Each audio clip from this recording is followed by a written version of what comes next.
Hey guys, it's Phoenix. Not too long ago, I made a video about the Matrix in Minecraft. That involved me having to go and dive into the resource pack and look at pumpkins.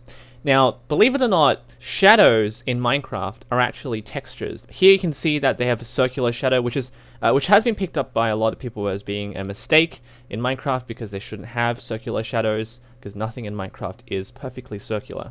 Knowing this, I decided to have a little bit of fun. You can download this in the description of this video. There are a lot of different examples of shadows that I made.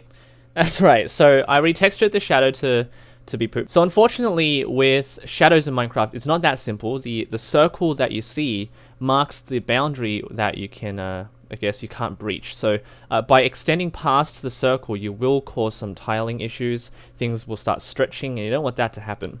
So here I was a little bit careful. I made sure that the poop itself was small enough so it won't stretch, so the poop won't be stretchy and stuff.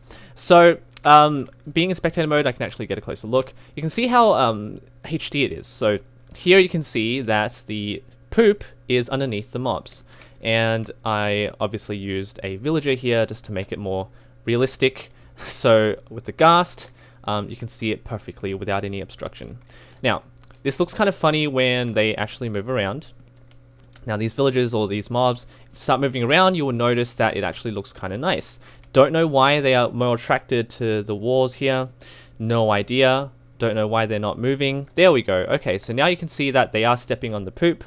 Yeah, don't step on it. They will anyway. Exactly what I wanted to achieve here. Now in front of you, you can see some examples of what I've made. All of them are within a circular boundary, so they won't stretch. The ones that you actually notice in a lot of the older style video games, like the arrows, the stars, like markers and sports games, those actually look the best for me. So I like this arrow one in particular and the stars because I have played a lot of video games which use those kinds of markers for players.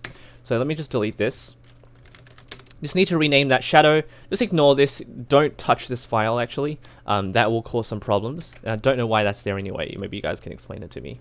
So press F3T once you're in game. Once you have the, obviously have the resource pack highlighted. And you can have the arrows underneath all of the characters. And this also applies to items too. I should have done that before. I have placed dispensers here which will dispense items.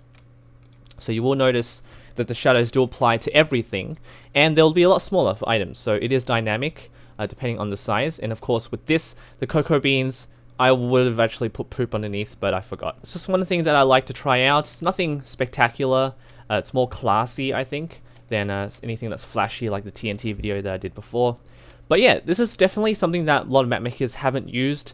They make perfect markers, especially if you're playing in third person, because this definitely applies to the player as well. If I'm not in spectator mode, this definitely applies to the player.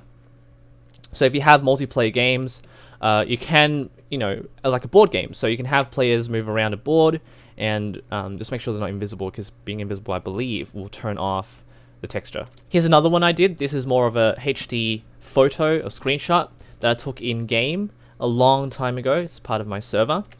And you can see that it's really, really clear. So it actually does work just like you would normally work with textures. If you want to make it a really high definition texture pack, this is perfectly capable of doing that too. With that in mind, I took the Bliss photo, which is very popular among the Windows aficionados and fans.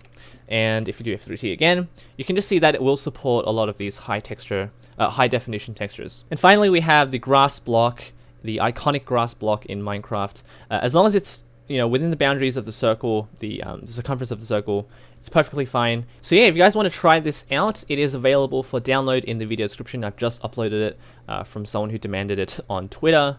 All you need to do is just exchange files among the folders and just rename it to shadow, and then you've got a perfect custom shadows in Minecraft. You can actually apply these to any situation. It's obviously a bit of a surprise to me that it's not hard-coded into the game. You can actually retexture the shadow in Minecraft and you have a lot of fun. You can display poop any way you want, as long as the player is not invisible. Very simple. It's nothing flashy. It's more of a mechanic that map makers can apply. It's something that a lot of people have sort of dismissed because obviously to a lot of people it might be a surprise that this is possible, but it definitely is. So thank you all for watching. Leave a like, subscribe for more creative content. Take care.